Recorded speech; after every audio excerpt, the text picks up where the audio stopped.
여러분, 이런 질문을 한번 던져보고 싶습니다. 우리 3000년 전에 이스라엘 백성을 향한 하나님, 그 하나님하고 현재 2025년을 살아가는 우리를 향하신 하나님하고 다른 하나님일까요? 하나님의 마음, 생각, 뜻이 3000년 전하고 지금하고 다를까요? 바뀌었을까요? 이 시대에 합당한 믿음은 좀 색다른 거일까요? 그렇지 않겠죠. 한 100여 년 전에 이 신앙을 지키기 위해서 생명과 바꾼 우리 믿음의 선조들이 참 많습니다.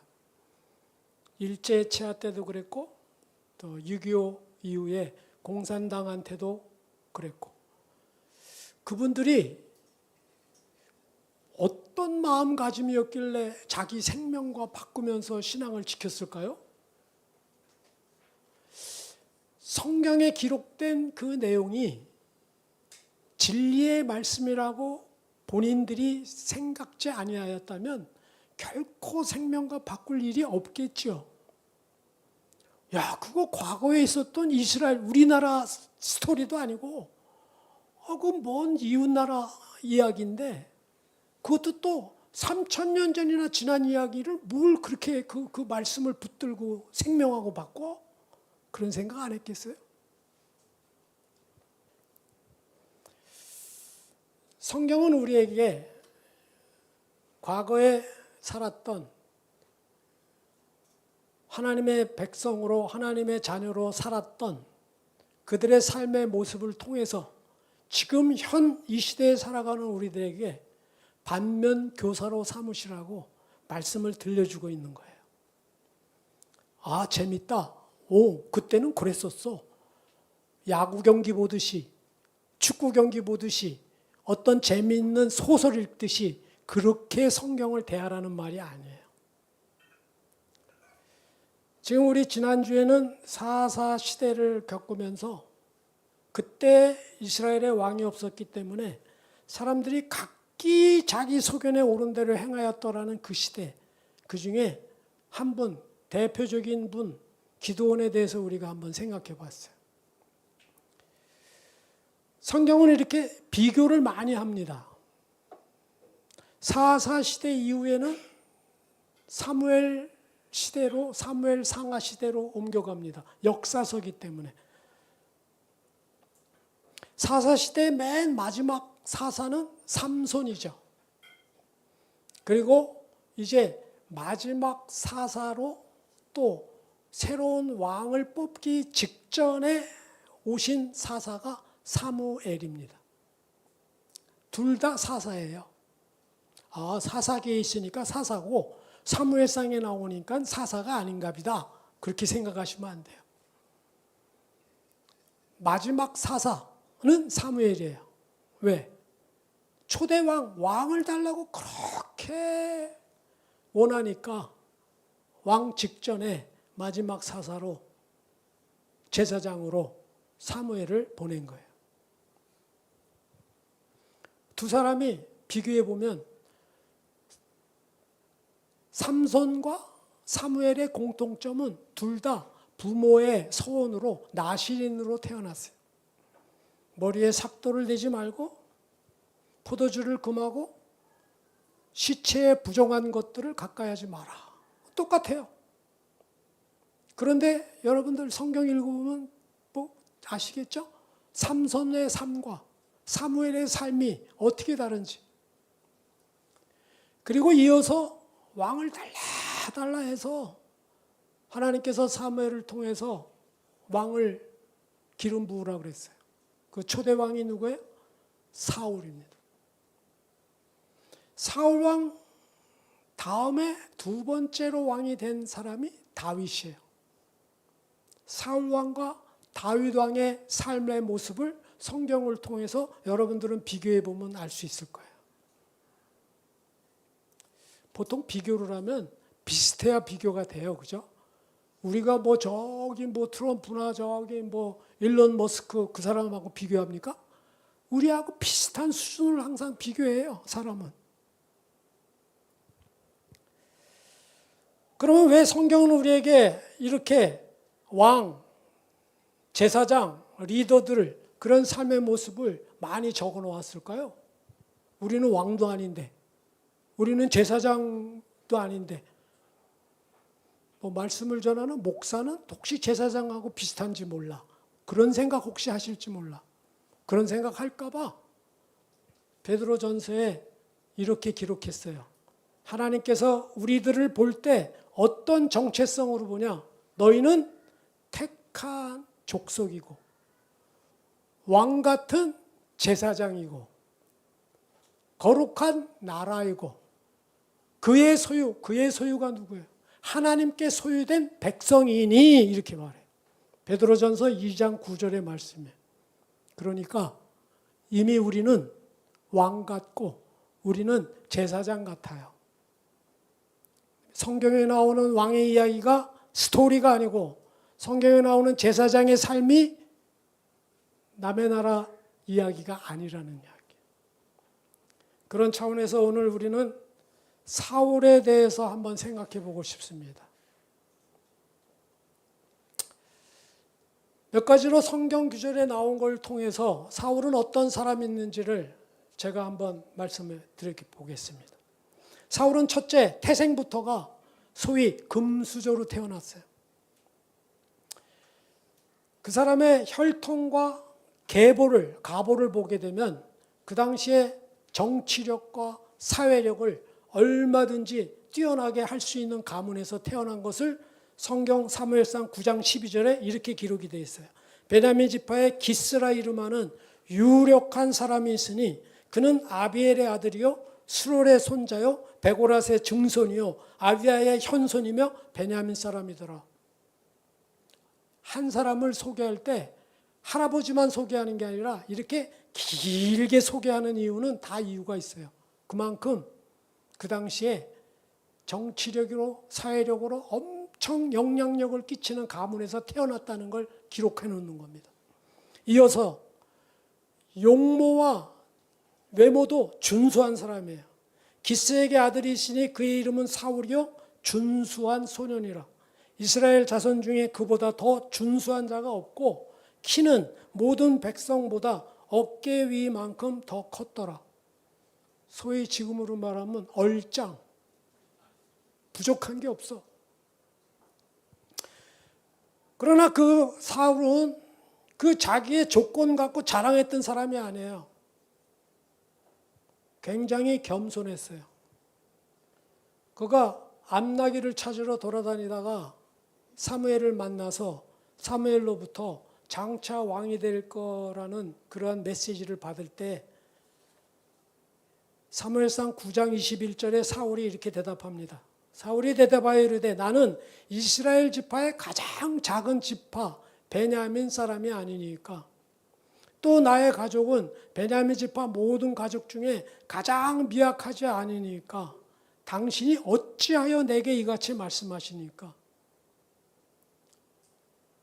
이거 가짜로 말한 거 아니에요. 실제로 베냐민 지파는 여러분 사사기 맨 마지막에 보면 베냐민 지파가 나머지 공동 다른 지파하고 연합 지파하고 전쟁을 해서 엄청 많이 죽습니다. 완전히 쪼그라들었어요. 사무엘이 미스바에 온 백성을 모아놓고 사울을 왕으로 뽑을 때 그때 사울의 모습을 보면 얼마나 소심했는지 몰라요.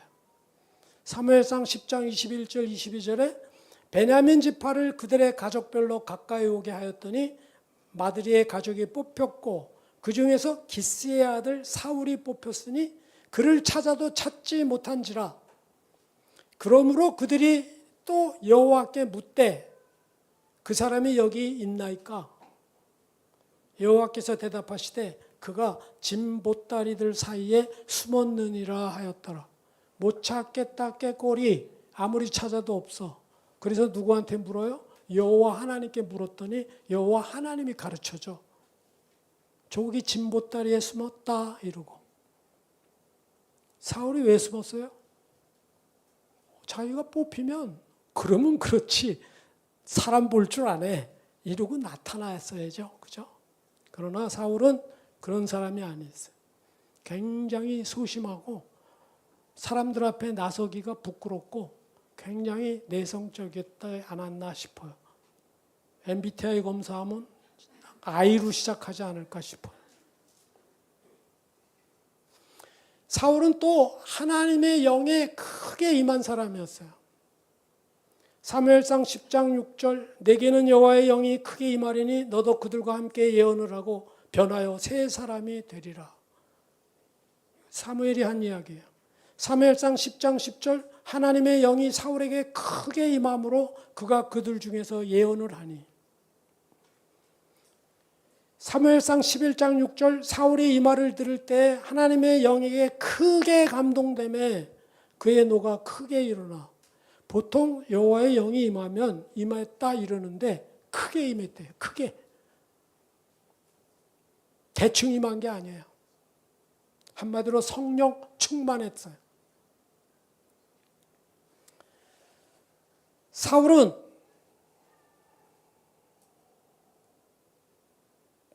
그런 사람인데 사무엘상 13장 1절에 사울이 왕이 되고 나서 이야기를 이렇게 시작합니다.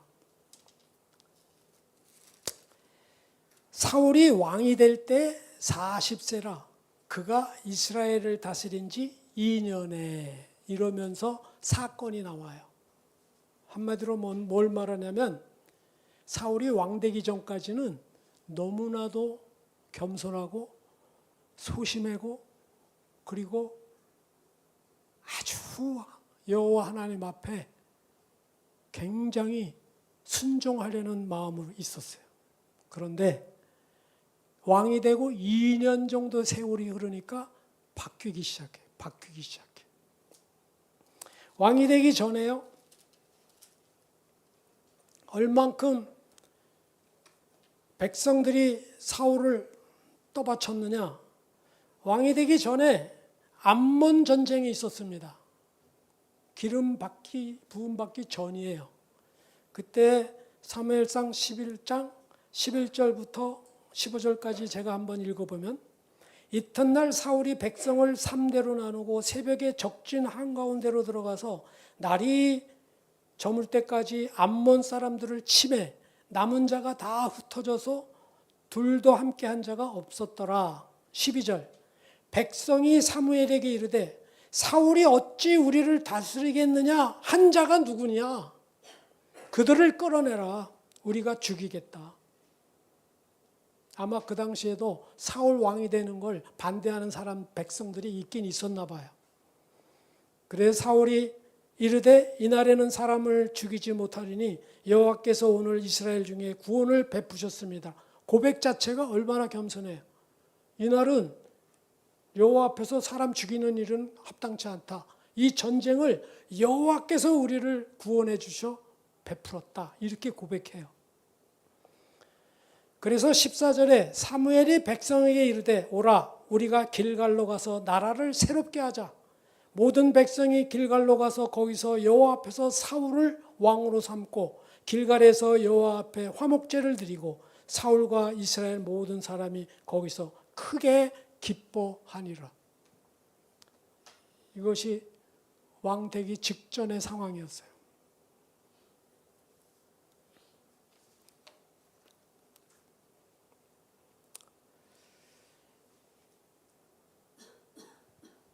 그런데 사울은 왕으로서 또 새로운 전쟁을 맞이할 때 이번에는 블레셋과의 전쟁을 하게 됩니다. 그러니까 왕이 되고 맞이한 첫 번째 전쟁이에요. 그때 성경은 이렇게 기록하고 있습니다. 사무엘상 13장 5절에 블레셋 사람들이 이스라엘과 싸우려고 모였는데 병거가 3만이요 마병이 6천 명이요 백성은 해변에 모래같이 많더라. 이것이 블레셋 군대의 현황을 지금 말하는 거예요. 그 성경 연구가들 말로는 그 당시에 몇 병거가 3만씩이는 도저히 될 수 없다고 해요. 그래서 한 10분의 1로 줄여서 3천이라고 해도 병거는 뭘 말하냐? 전차에 전차. 배너 영화 보면 이렇게 말 2마리, 3마리, 4마리가 끄는 전차 있죠? 전차. 그 당시 블레셋은 이미 철기를 사용하고 전차를 사용할 정도로 이 병력이 뛰어났습니다. 지금도 온 세계가 무기 싸움하더라고 난리죠. 마병, 이건 기마병을 말해. 기마병. 말탄 병사가 6천 명이에요. 뭐 10분의 1로 줄여서 600이라고도 합시다. 거기에 백성은 해변의 모래와 같이 많아요. 그러면 이스라엘은 어떠냐? 사무엘상 13장 6절에서 8절 이렇게 기록하고 있습니다. 이스라엘 사람들이 위급함을 보고 절박하여 굴과 수풀과 바위 틈과 은밀한 곳과 웅덩이에 숨을 만한 장소를 다 이야기해요. 성경은. 거기에 숨으며 어떤 히브리 사람들은 피신을 아예 요단강 건너 갓과 길르앗 땅으로 가되 요단강 건너갔어요. 모압 땅 지역에. 사울은 아직 길갈에 있고 사울은 도망가지 않았어요. 왕이니까 자기 책임이니까 길갈에 남아 있었죠. 그를 따른 모든 백성은 떨더라. 사울의 마음은 안 떨었겠어요? 나는 왕이니까 안 떨려 이렇겠어요? 8절에 사울은 사무엘이 정한 기한대로 1회 동안을 기다렸으나 일주일 기다렸어요. 왜? 사무엘이 와야 제사를 드리니까. 사무엘이 길갈로 오지 아니하매 백성이 사울에게서 흩어지는지라. 여러분 지금 한두 명 더 있어 더 많아져도 전투에 승리를 할까 말까 걱정이 되는데 자꾸 흩어져. 시간이 갈수록. 사울이 이르되 번제와 화목제를 이리로 가져오라 하여 번제를 드렸더니 그렇게 해서 드린 게 번제예요. 여러분 같으면 입장을 바꿔 생각하면 어떻게 하셨겠어요? 일주일까지 기다렸는데도 안 오셔. 무슨 일이 있으신가 보다. 하루 이틀은 더 기다려 봐야겠지. 이러시겠어요? 백성은 자꾸 떠나는데. 성경은 또 사울에 대해서 아내를 많이 뒀다라든지 금과 은을 많이 숨겨놨다든지 그런 기록 하나도 없습니다. 그러면 사울과 다윗을 자꾸 비교하는데 그 두 사람의 범죄한 내용을 한번 비교해 보자. 사울의 범죄는 두 가지로 압축할 수 있어요. 첫째, 블레셋과의 전쟁을 앞두고 방금 구절같이 사무엘을 기다리지 못하고 자기가 직접 번제와 화목제 제사를 드렸다는 것. 두 번째 범죄, 이것이 오늘의 본문하고 관련이 있는 건데 아말렉 전쟁에서 아각이라는 왕을 죽이지 않고 포로로 잡아오고 모든 노획물은 전부 없애라고 했는데 그중에 양과 소, 좋은 것들을 갖고 왔다는 것. 이것이 범죄입니다. 사울이 지은 범죄예요. 다윗의 범죄 한번 볼까요? 잘 아는 밧세바, 부하장수의 아내, 간음죄였죠. 10계명에 간음죄 나오죠. 그것뿐만 아니에요. 요압 장수를 통해서 교묘하게 꾸며서 우리아를 저 전선에 내보내게 해서 살인할 수 있도록, 죽일 수 있도록 살인 교사죄를 여깁니다. 살인죄나 똑같아요. 그것뿐입니까? 그 전에 우리아에게 적당한 알리바이를 만들어 놓기 위해서 집으로 불러 자기 아내랑 잠자리를 갖도록 해요. 자기가 낳은 아기가 아니라고 하는 알리바이를 형성하느라고. 거짓과 위선죄. 자, 이 다윗과 사울의 죄를 그냥 대충 비교해도 누가 죄질이 큽니까? 여러분이 재판관이 돼 보시오. 이만한 정도면 사울이 괜찮은 사람은 아니에요. 그런데 여러분 성경에 사무엘상 15장 11절을 우리가 한번 읽어보도록 하겠습니다. 설교 들으시느라고 영상팀이 멍하니 보고 계셨나 봐. 사무엘상 15장 11절에 이렇게 기록이 되어 있습니다. 내가 사울을 왕으로 세운 것을 후회하노니 그가 돌이켜서 나를 따르지 아니하며 내 명령을 행하지 아니하였음이니라 하신지라. 사무엘이 근심하여 온 밤을 여호와께 부르짖으니라. 여기서 말하는 내가는 누구냐? 여호와 하나님 내가. 여러분 하나님도 후회하셔? 그 후회하실 일을 하지 마시면 되시지. 아니 하나님도 후회하셔? 전지전능하신 분이? 그런 일이 일어날 줄 몰랐나? 혹시 이런 질문 안 하시나? 저는 좀 삐딱해서 젊은 날에 맨 이런 질문만 했어요. 여기서 말하는 후회한다는 말은요, 언어 수사학의 엔트로모피즘이라는 건데, 언어학이라는 건데, 하나님의 마음을 인간이 이해할 수 있도록 인간의 언어로 표현한 거예요. 이게. 한마디로 하나님과 사울과의 관계가 끊어지는 것에 대해서 가슴 아파하는 거예요. 성경은 이런 표현들이 많이 나옵니다. 여호와의 눈이, 여호와도 눈이 있구나. 여호와의 손이 인도하시니 여호와의 손도 손가락이 10개인가? 이렇게 생각하면 큰일 나죠.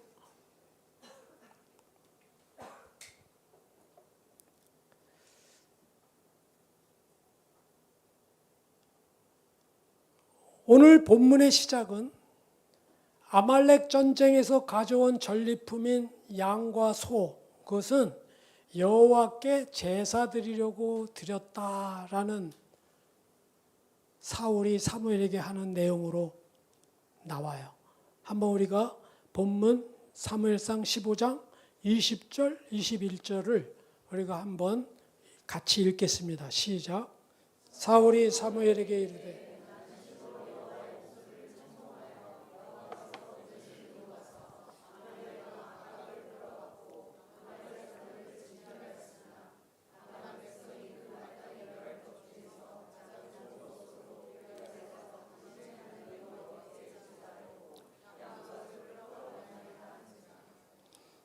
왕이 된 지 한 2년 되고 나서 지금 이 전쟁은 아말렉과의 전쟁은 두 번째 전쟁이에요. 블레셋과의 전쟁 때 그때 자기 멋대로 제사 지낸 거 그거 한 번 참아주셨어요. 네. 이제 뭐 왕 된 지도 얼마 안 됐는데 그럴 수도 있지. 그러나 두 번째는 사무엘을 통해서 분명히 사울에게 알립니다. 사무엘상 15장 3절에 지금 가서 아말렉을 쳐서 그들의 모든 소유를 남기지 말고 진멸하되 남녀와 소아와 젖먹는 아이와 우양과 낙타와 나귀를 죽이라 하나이다 하니. 여러분 이런 구절을 보면 또 저는 젊은 날에 그래서 하나님은 사랑의 하나님인데 왜 이렇게 잔인하냐? 왜 이렇게 싹 죽이래? 이럴 수 있어요. 이것을 성경은 15장 2절에 이렇게 이야기해요. 아말렉이 이스라엘에게 대적한 행위, 그것은 곧 이스라엘 백성이 출애굽할 때 대적했던 그것을 멸하시려고 이렇게 기록이 되어 있어요. 그것은 영적인 의미로 뭐냐? 사랑을 베풀어야 할 대상이 있고 우리가 잘라내서 남겨두지 않을 악의 씨를 남기지 말아야 될 것들이 있는 거예요. 그거를 제거하라는 명령이에요. 사울의 대답을 오늘 본문 9절에서 한번 우리가 다시 한번 들여다보겠습니다. 사울이 사무엘에게 이르되 실로, 여기서 말하는 실로는 장소가 아니고요. 정말로 진실로 여호와의 목소리에 청종하여, 자기 이야기하는 겁니다. 지금 대충 들은 게 아니고 여호와의 목소리, 하나님의 말씀을 내가 잘 들어서 보내신 길, 여호와께서 나보고 가게 한 그 길로 가서 아말렉 왕 아각을 끌어왔고 아말렉 사람을 진멸하였는데, 그런데 21절에 다만 다 지켰어. 근데 딱 한 가지, 10가지를 말을 했으면은 9가지는 내가 다 지켰다. 근데 굳이 한 가지 내가 안 지켰는데, 그것도 사실은 이유가 있다. 백성이 그 마땅히 멸할 것 중에서, 자기가 아니고 내가 명령한 게 아니고 백성이 멸할 것 중에서 가장 좋은 곳으로 길갈에서 당신의 하나님 여호와께, 호칭부터가 확 달라져요. 제사하려고 양과 소를 끌어왔나이다 하는지라. 벌써 왕 되고 2년 되니까 아주 말이 얼마나 논리정연하고 합리적이고 또 그 시대에 맞게 실용적인 대답을 하는지 몰라요.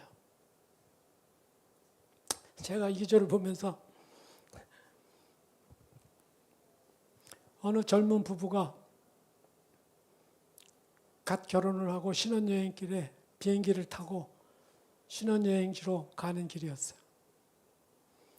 내리기 1시간 전쯤 되니까 스튜어디스가 뭐 이렇게 쪽지를 나눠주는데 보니까 물품 통관 수속 받을 때 관세 신고 용지예요. 뭐 자기 결혼한 남자가 영어 잘하는 거는 뭐 익히 연애할 때 알았으니까 자기 쪽지까지 다 신랑에게 주고 그거를 적으라 그랬어요. 이렇게 적는 걸 옆에서 이렇게 들여다보는데 칸을 엉뚱한 데다 치는 거예요. 엉뚱한 데다. 이 신부가 자기야, 여기 칸에다 써야 되는 거 아니야? 왜 여기다 써? 그러니까 그런가? 그럼 또 옮기고 또 실수해서 또 다른 칸에다 쓰고. 자기 영어 몰라? 영어 잘하잖아. 영문과 나왔잖아. 영문과. 사실은 내가 한쪽 눈이 안 보여. 거리 감각이 잘 없어. 신부가 깜짝 놀랐어.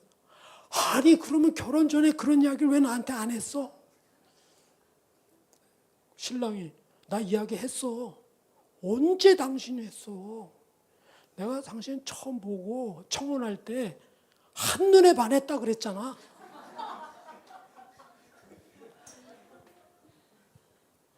할 말이 없어요. 그죠? 말은 맞으니까. 뭐 틀린 말 했어요? 여러분 오늘 우리 본문을 통해서 하나님께서는 이 정도면 괜찮다 하는 사울을 뭐가 그렇게 부족해서 후회할 정도로 그랬나. 그러한 3가지 정도로 살펴보겠습니다. 첫 번째로 사울은 하나님의 시선보다는 사람의 시선에 집중했던 사람이에요. 사울은 사실 하나님보다 정말 두려운 대상은 백성들이 자기를 어떻게 보느냐예요. 그게 더 두려웠어요. 사무엘상 15장 24절에 이렇게 기록이 되어 있습니다. 사울이 사무엘에게 이르되 내가 범죄하였나이다.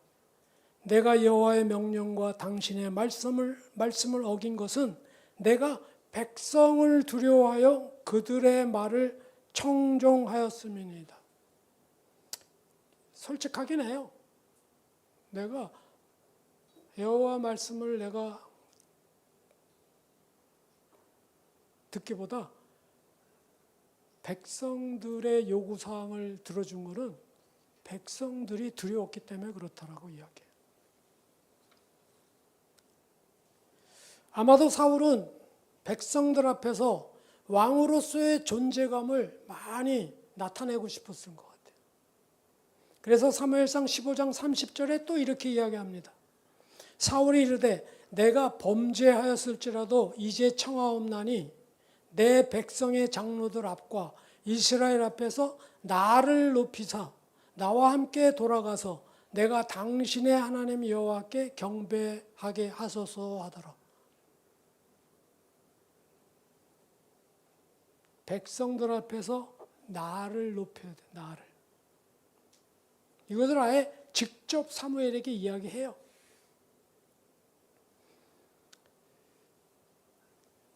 그것뿐만이 아니에요. 호칭이 달라. 내 백성의 장로들 이스라엘 앞에 할 때는 내야 나. 그런데 여호와께 경배하게 할 때는 내 여호와가 아니고 당신의 하나님 여호와께.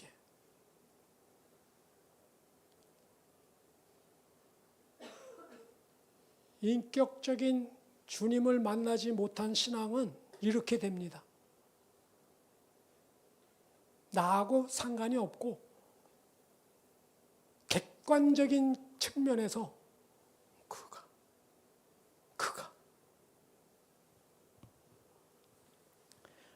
반복해서 이 호칭은 나와요. 사무엘상 15장 21절에도 다만 백성이 그 마땅히 멸할 것 중에서 가장 좋은 곳으로 길갈에서 당신의 하나님 여호와께 제사하려고 양과 소를 끌어왔나이다.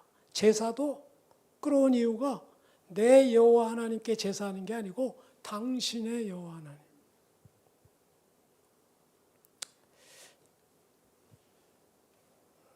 정리하면 그렇습니다.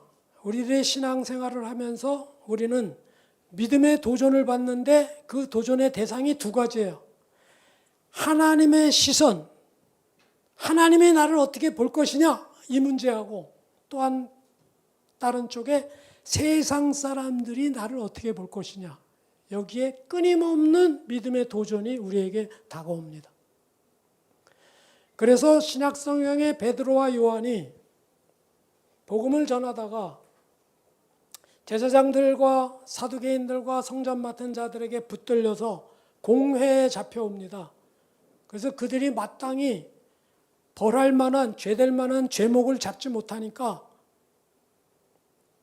사도행전 4장 18절 19절에 이렇게 이야기합니다. 그들을 불러 왜 그들이냐? 베드로와 요한이기 때문에 경고하여 도무지 예수의 이름으로 말하지도 말고 가르치지도 말라 하니 왜 이전까지 저들이 솔로몬 행각에서 가르치니까 예수 믿는 자들이 5,000명이 됐더라 이런 구절이 나와요. 신약 성경에. 그랬더니 19절에 베드로와 요한이 대답하여 이르되 하나님 앞에서 너의 말을 듣는 것이 하나님의 말씀을 듣는 것보다 옳은가 판단하라. 이것이 이들의 신앙 자세예요. 지금 쥐가 살벌합니다. 언제 꼬투리 잡혀서 감옥에 갈지 재판에 넘겨질지 주변은 전부 다 적군이에요. 적군. 그런데 베드로와 요한의 대답은 하나님 앞에서 하나님 지금 보입니까? 안 보이죠. 그런데 이들의 고백은 하나님 앞에서 사람들 앞에서라는 건 신경 안 써. 누구 앞에서? 하나님 앞에서. 이거를 신학적인 용어로 코람데오라 그래요. 하나님 앞에 선 신앙. 여러분 성경을 쭉 읽어보면 대표적인 예로 요셉이 그랬어요. 요셉이. 아무도 보는 이 없을 때 그때 자기 옷자락을 끌어당기면서 성적인 관계를 가지려고 할 때 하나님 앞에서 내가 이 두려운 일을 어떻게 하랴. 요셉의 신앙을 보면 다 항상 하나님에 대한 의식이 늘 안에 있었어요. 그걸 하나님 앞에서의 신앙이라고 합니다. 바울은 갈라디아 교인들에게 이렇게 이야기합니다. 갈라디아서 1장 9절 10절에 우리가 전에 말하였거니와 내가 지금 다시 말하노니 만일 누구든지 너희가 받은 것 외에 다른 복음을 전하면 저주를 받을지어다. 다른 복음. 거기에 대해서 굉장히 민감했어요. 10절. 이제 내가 사람들에게 좋게 하랴? 하나님께 좋게 하랴? 이 말뜻 속에 뭐가 있는 줄 알아요? 다른 복음은 사람들의 귀에 즐겁게 들리는 복음들. 뭐를 즐겁게 할게요? 우리의 관심은 오직 만사형통, 부귀영광, 무병장수, 그게 나쁘다는 게 아니라 그런 쪽에 말씀이 그래서 있다라고 전하는 것들, 이런 게 다 다른 복음이죠. 10절에 이제 내가 사람들에게 좋게 하랴 하나님께 좋게 하랴 내가 지금까지 사람들의 기쁨을 구하였다면 그리스도의 종이 아니니라. 그리스도의 종은 택하신 족속, 왕같은 제사장, 거룩한 나라, 선택된 하나님의 백성 자녀들은 사람들의 좋게 하려가 아니라 하나님께 좋게 하는 신앙으로 가야 된다는 거예요. 두 번째, 사울은 하나님의 말씀에 순종하기보다는 제사를 드리되 형식적인 매너리즘에 빠진 그런 제사를 드렸어요. 본문의 사무엘상 15장 22절 23절에 이렇게 기록이 되어 있습니다. 사무엘이 이르되 여호와께서 번제와 다른 제사를 그의 목소리를 청종하는 것을 좋아하신 같이 좋아하시겠나이까. 순종이 제사보다 낫고 듣는 것이 수당의 기름보다 나으니 이는 거역하는 것은 점치는 죄와 같고 완고한 것은 사신 우상에게 절하는 죄와 같음이라. 왕이 여호와의 말씀을 버렸으므로 여호와께서도 왕을 버려 왕이 되지 못하게 하셨나이다. 여러분 이 두 구절을 보게 되면 대기법으로 비교하게 돼 있어요. 순종이 제사보다 낫고 듣는 것이 수량의 기름보다 낫고 내가 지금 거역하는 것은 점치는 것과 같고 내가 지금 완고하게 고집부려서 네 생각대로 하는 것은 우상에게 절하는 것과 같다. 그렇기 때문에 네가 하나님의 말씀을 버린 것 같이 하나님도 너를 왕에서 버린다. 두 가지가 다 대꾸가 이루어져요.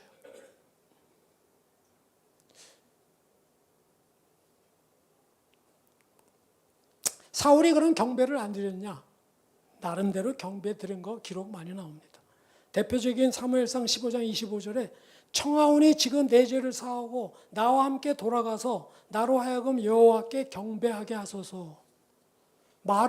말로는요. 기록된 그 말만 봐가지고는 우리는 구별할 수가 없어요. 왜? 내 죄 사하고 함께 가서 나로 하여금 하나님께 경배하게 하라.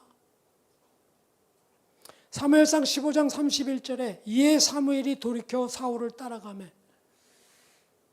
가지 말라고 사울이 붙잡았는데 옷이 찢어질 정도로 안 나요. 그러니 어떤 제사장이 그거 놔두고 가겠어요? 그랬더니 성경에는 사울이 여호와께 경배하니라 이렇게 기록이 되어 있어요. 그런데 오늘 본문에서도 두 번씩이나 반복해서 나오는 것은 사울이 여호와의 하나님의 말씀을 버렸으므로 여호와 하나님께서 왕을 버렸다라는 구절을 사무엘의 입술을 통해서 두 번씩이나 반복합니다. 신약 성경에도 예수님께서는 바리새인들과 서기관들에게 이 잘못된 제사, 잘못된 예배, 매너리즘에 빠진 형식적인 전통에 있는 예배에 대해서 지적을 해요. 마가복음 7장 6절 7절 보게 되면 이르시되 이사야가 너의 외식하는 자에 대하여 잘 예언하였도다. 기록하였으되 이 백성이 입술로는 나를 공경하되 마음은 내게서 멀도다. 사람의 계명으로 교훈을 삼아 가르치니 나를 헛되이 경배하는도다. 말은 립서비스는 얼마나 경건하고 얼마나 하나님께 예배를 드리는지 몰라요. 그러나 마음은 그렇지 않다는 거예요. 마가복음 7장 11절에는 계명에 있는 내 부모를 공경하라. 이것은 10계명 중에 사람들 사이에 해야 될 첫 번째 계명이라고 그랬어요. 그리고 하나님과의 관계와 사람들과의 관계를 연결해 주는 계명이라고 그랬어요. 그거에 대해서 마가복음 7장 11절은 이렇게 바리새인들을 지적합니다.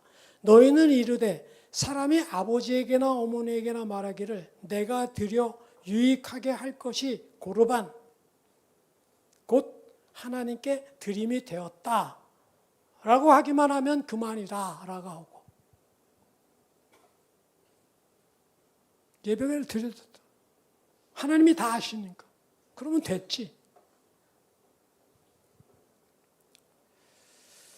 마지막 세 번째, 사울은 사람의 눈치를 신경 쓰느라, 사람들의 시선에 중심을 두고 사느라, 사람 중심의 신앙을 갖고 있느라고 예배를 수단으로 여기게 된 근본적인 이유가 어디 있다? 하나님의 영이 떠났다라고 있어요. 이것이 제일 지금 포인트입니다. 사무엘상 10장 6절에서 10절, 사무엘에게서 사울이 왕으로 삼기 위해서 머리에 기름 붓고 안수할 때 그때 여호와의 영이 임했던 기록을 이렇게 기록합니다. 내게는 여호와의 영이 크게 임하리니 너도 그들과 함께 예언을 하고 변하여 새 사람이 되리라. 이 징조가 내게 임하거든 너는 따라 행하라. 하나님이 너와 함께 하시느니라. 너는 나보다 앞서 길갈로 내려가라. 내가 내게로 내려가서 번제와 화목제를 드리니 내가 내게 가서 행할 것을 가르칠 때까지 7일 동안 기다리라. 그가 사무엘에게서 떠나려고 몸을 돌이킬 때 하나님이 새 마음을 주셨고 그날 그 징조도 다 응하니라. 여러분, 이때까지만 해도 하나님의 영이 임했고 새 마음이 있었어요. 그런데 아까 처음에 이야기했듯이 왕된 지 2년 만에 영이 다 사라져버렸어요. 사무엘이 다윗에게 기름 부을 때 다윗하고 비교해 보겠습니다. 여호와의 영이 다윗에게도 임했습니다. 그런데 성경은 다윗에게 임한 여호와의 영을 언급하면서 아주 또 공교롭게도 사울에게서 영이 떠나는 것을 기록해 놨습니다. 사무엘상 16장 13절 14절을 보게 되면 사무엘이 기름 뿔병을 가져다가 그의 형제 중에서 그에게 부었더니 이날 이후로 다윗이 여호와의 영에 크게 감동되니라. 사무엘이 떠나서 라마로 가니라. 14절 여호와의 영이 사울에게서 떠나고 여호와께서 부리시는 악령이 그를 번뇌하게 한지라. 그래서 사울도 여호와의 영이 떠나고 나니까 자기 자신이 너무나도 힘든 걸 알아서 다윗을 불러다가 수금을 키게 해요. 수금을 킬 때는 잠깐 떠나요. 여호와의 영이 떠나간 이후에 사울의 모습, 사울의 생각, 사울의 판단, 이것이 어떻게 바뀌었는지 사무엘상 18장 7절에서 9절을 한번 보겠습니다. 이건 여호와의 영이 떠나고 난 뒤의 기록이에요. 여인들이 뛰놀며 노래하여 이르되, 지금 블레셋 전투에서 다윗으로 하여금 골리앗 장수를 때려잡고 전쟁에 승리해서 그걸 축하하는 자리입니다. 사울이 죽인 자는 천천히요 다윗은 만만이로다 한지라. 사울이 그 말에 불쾌하여 심히 노하여 이르되 다윗에게는 만만을 돌리고 내게는 천천을 돌리니 그가 더 얻을 것이 나라 말고는 무엇이냐. 그날 후로 사울이 다윗을 주목하였더라. 이제 관심사가 완전히 다윗에게로만 꽂혔어요. 그 이유가 왜?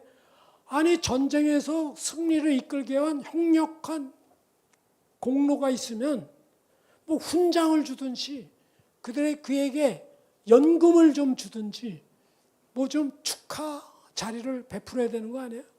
완전히 반대로 다음에 내가 지금 차지하고 있는 왕의 자리를 저 다윗에게 뺏기겠구나 여기에 생각을 하면서 오직 다윗만 주목한 거예요. 왜 주목해? 죽을 때 죽을 기회를 찾느라고.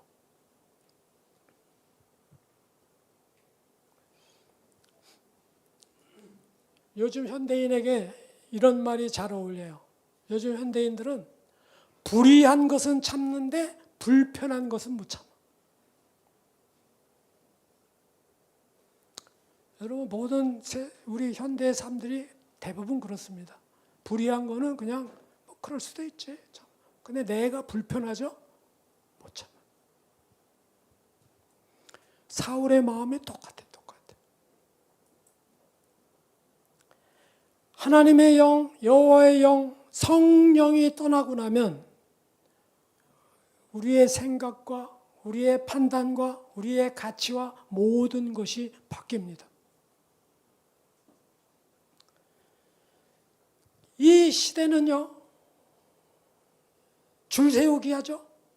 태어나면서부터 7세 영재반, 7세 고시반, 의사를 시키려면 7세부터 가르쳐야 돼. 뭐 이래가지고.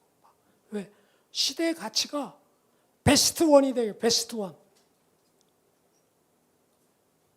하나님께서 우리에게 원하시는 것은 베스트 원이 아니에요. Only one. 80억 인구가 다 달라요, 얼굴이. 그렇죠? 각자에게 맞는 인생길에서 각자의 은사를 통해서 각자의 사명을 통해서 자기다움을 신앙 안에서 찾아가라고 부르셨어요. 근데 우리는 오직 모든 세포가 어떻게 하면 베스트 원이 될까요?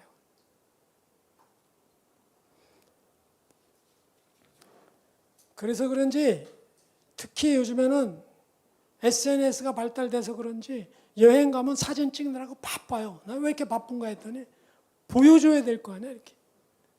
나 여기 갔다 왔다. 음식도 다 찍어. 나 이런 거 먹는 사람이다. 여기에 너무 급급하다 봐서 그런지 연예인들의 자살 1위는 댓글 때문에 죽는데. 자기가 사람들에 대해서 얼마나 어떤 배운지를 늘 이거 갖고 살았는데, 페르소나, 가면을 쓰고 살았는데 이 가면이 벗겨지게 생겼어. 자기 적나라한 그 사건 때문에 세상 사람들에게 알려지게 생겼어. 그러면 내가 이 세상에 있어야 될 가치가 무엇이냐? 내가 그냥 내 이름의 명예를 위해 죽고 말지. 그래 자살하는 거야. 하나님 중심에 하나님의 시선에 머물러 있지 못하면 늘 불안합니다. 나를 어떻게 평가할까? 나를 어떻게 생각할까?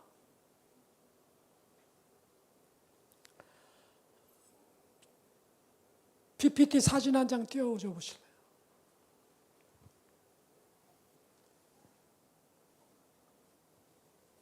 저게 뭔지 아시겠어요? 잘 모르겠죠? 저거는요, 경매에 나온 건데 마이클 잭슨이 신었던 양말이에요. 냄새는 빠졌나 몰라. 1997년 프랑스 니무에서 열렸던 빌 진이라는 공연, 월드 투어 공연 끝내고 아마 이 양말을 그 어디다가 버렸나 보죠. 그 당시에 조명 기술자로 있던 사람이 그 양말을 발견해서 보관했던 거예요. 그걸 경매로 내놨어요. 유로로 7,688유로로 팔렸는데 이거를 대충 환산해 보니까 한 1,400~1,500만 원 되네. 냄새 나도 그냥 갖고 있을 걸. 여러분 경매는요, 필요해서 사는 거 아니에요, 그죠? 다 알죠? 제가 높은 금액 부르면 난 더 높은 금액. 거기에 또 부르면 또 왜 그럴까? 필요해서가 아니고 타인의 시선에 인정 욕구 때문에 그렇습니다. 인정. 나 이런 걸 가졌어, 내가 이 가격에 내가 이걸 확보한 사람이야. 참 타인에게 과시하고 싶은 이 욕망 얼마나 어리석습니까? 제가 저걸 보면서 어려서 제가 구슬하고 딱지 욕심냈던 저 기억이 나더라고.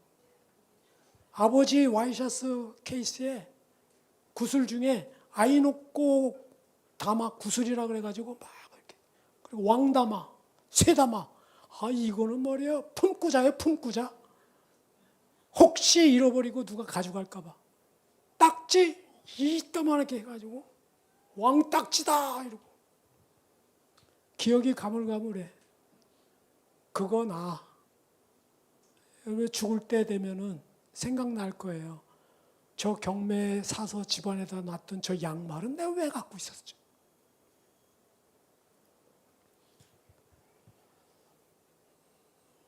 어느 맥도날드 햄버거 집 앞에 드라이브 스루 이렇게 차에서 주문하고 받는 거 있죠?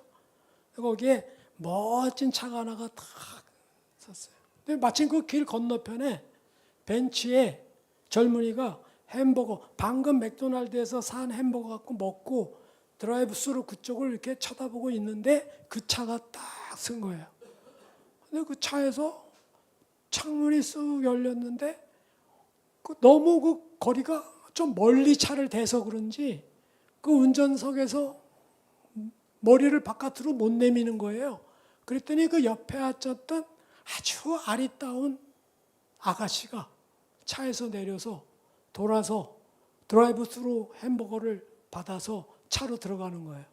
근데 차 창문이 열린 데에서 건너편에 벤치에서 앉은 젊은이는 그 차창 안쪽에 운전석에 앉아있는 젊은이가 자기하고 나이가 비슷해. 무슨 생각을 했겠어요?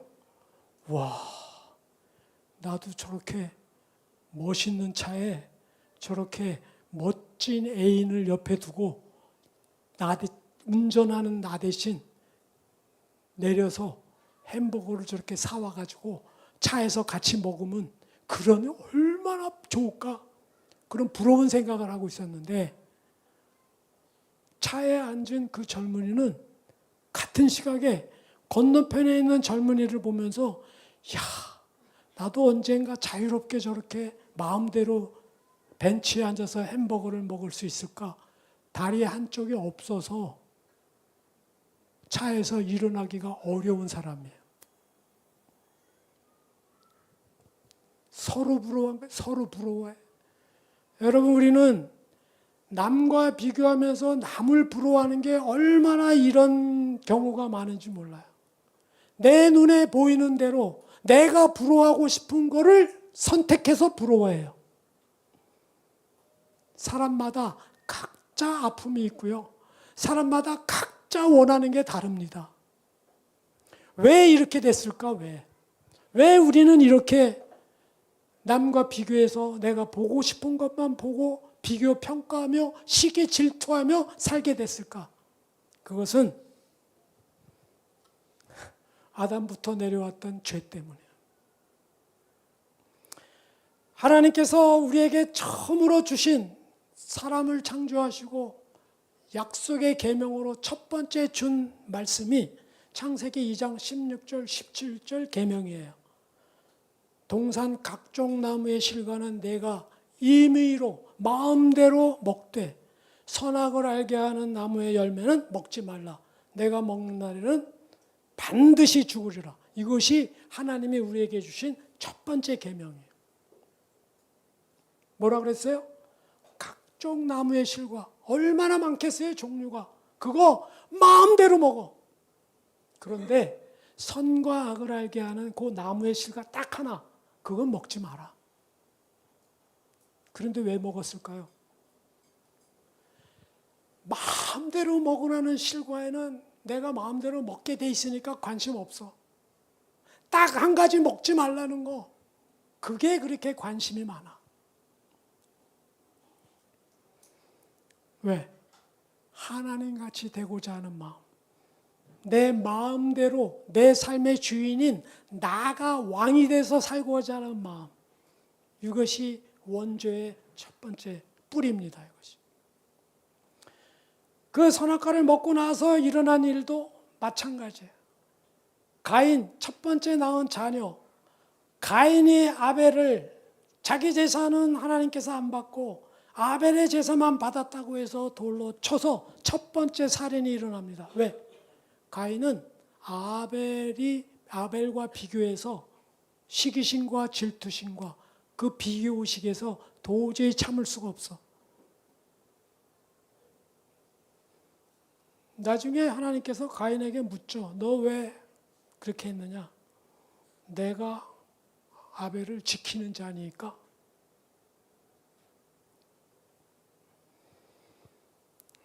말씀을 맺으려고 합니다.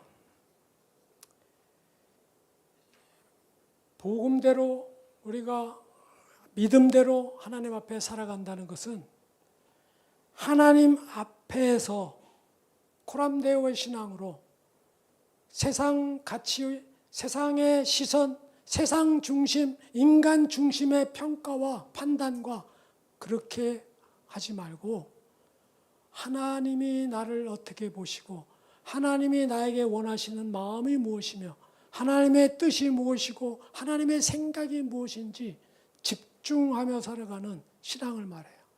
그럴 때에 감사도 나오고 비교의식에서 시달리지 않고 자기다운 인생을 살아가는 거예요. 갈라디아서 6장 4절 5절에 바울은 이렇게 이야기합니다. 각각 자기 일을 살피라. 그리하면 자랑할 것이 자기에게만 있고 남에게 있지 아니하리니 각각 자기의 짐을 질 것이라. 다시 한번 읽겠습니다. 각각 자기 일을 살피라. 그러면 자랑할 것이 자기에게만 있고 남에게 있지 아니하리니 각각 자기의 짐을 질 것이라.